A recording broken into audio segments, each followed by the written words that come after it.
What's up guys? It's me Julie, baby Julie. For today's vlog, gagawin na part 3 story. Simulan na natin. Bago tayo magsimula pala, don't forget to subscribe my YouTube channel and click with the multiplication bell para update kayo sa aking mga bagong video. Simulan natin.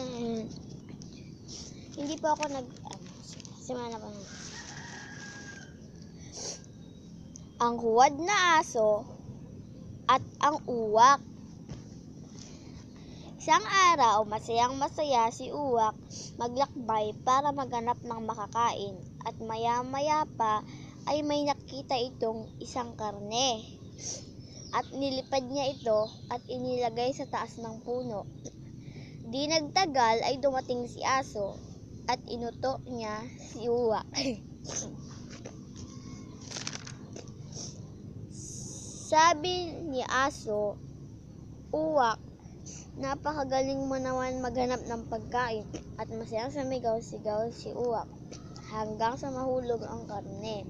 At sinakmal naman ito ni Aso at itinakbo at hindi na alam ni Uwak ay nahulog ang karne sa kanyang bunganga dahil inuto siya ni Aso. Mula noon ay natauhan na si Uwak.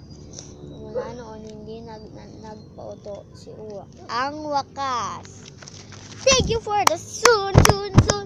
Thank you for the watching video. Thank you for the watching.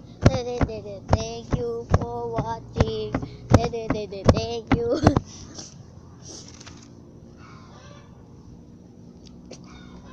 Shout out time! Shout out nga pala sa The Prettiest. Ting! Shout out nga pala kay Puray. Ting! Shout out nga pala sa Aurea and Alexa. Ting! Shout out sa mga GB vlogger. Ting! At shout out nga pala kay wala na, bye.